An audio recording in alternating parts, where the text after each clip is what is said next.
পিয়ালি, খুবই সংক্ষিপ্ত একটা সাংবাদিক বৈঠক করলেন অভিষেক বন্দ্যোপাধ্যায় এবং যেটুকু বললেন সেটা একেবারে নিত্যনৈমিত্তিক প্রতিদিনের কথা। 11 ঘন্টা জিজ্ঞাসাবাদের পর অভিষেক বন্দ্যোপাধ্যায়কে অনেক ম্রিয়মাণ দেখাচ্ছে। তুলনায় পুরনো যে ধরনের তাকে ঝাঁজ দেখা যেত তার বক্তব্যে, সেটা দেখা গেল না।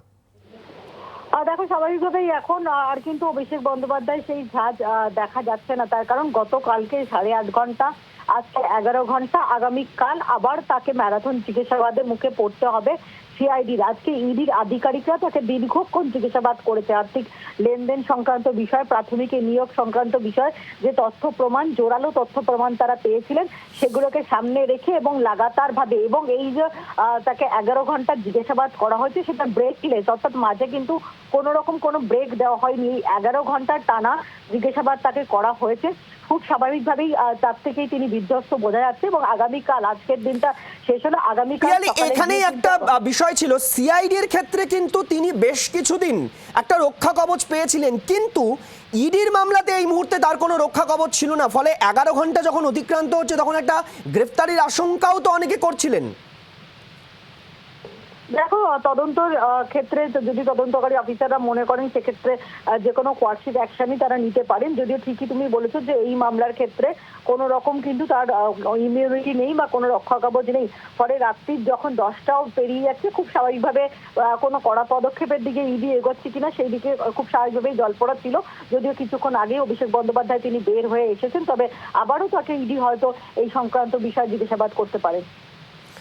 একেবারে পিয়ালি, তুমি আমাদের সঙ্গে থাকো। আমি আবার একটু মনোজের কাছে চলে যেতে চাইবো। মনোজ, তুমি অভিষেক বন্দ্যোপাধ্যায়কে আজকে সামনে থেকে দেখলে এবং অভিষেক বন্দ্যোপাধ্যায়ের উদ্দেশ্যেও বিভিন্ন প্রশ্ন আশেপাশের বিভিন্ন জায়গা থেকে উড়ে আসছিল যে আপনি কি করে স্বচ্ছতার কথা বলছেন, এবং অভিষেক বন্দ্যোপাধ্যায়কে আজকে বডি ল্যাঙ্গুয়েজলি তুমি কি দেখতে পেলে সামনে থেকে?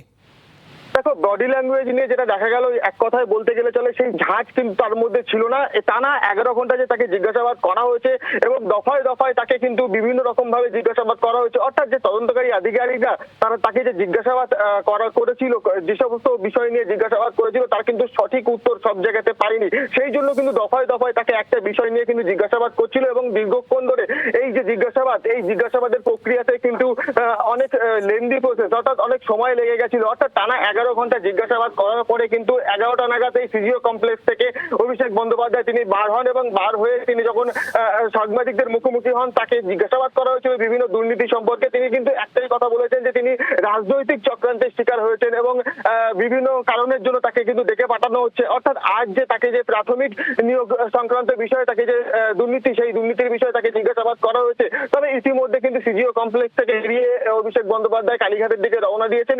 এর মধ্যেও কিন্তু তিনি মমতা বন্দ্যোপাধ্যায়ের সঙ্গে দেখা করবেন কিনা তা কোনো স্পষ্ট নয়। তবে তিনি ইতিমধ্যে কালীঘাটের দিকে এগোচ্ছেন সিজিও কমপ্লেক্স থেকে বেরিয়ে। তবে এক কথায় অভিষেক বন্দ্যোপাধ্যায় যখন সিজিও কমপ্লেক্স থেকে বার হয়েছেন, অর্থাৎ এই যে দীর্ঘ জেরার পর তিনি কিন্তু তার বডি ল্যাঙ্গুয়েজ, এটা বলা হচ্ছিল যে ইতিমধ্যে কিন্তু তার সেই ঝাঁজ ছিল না। অর্থাৎ আগে যে সাংবাদিক বৈঠকগুলো হয়েছিল, সেই সাংবাদিক বৈঠকে তার মধ্যে যে ঝাঁজ লক্ষ্য করা গেছিল তা কিন্তু একেবারেই লক্ষ্য করা যায়নি আজকে। বাংলার আওয়াজ, বাঙালির আবেগ, জি 24 ঘন্টা।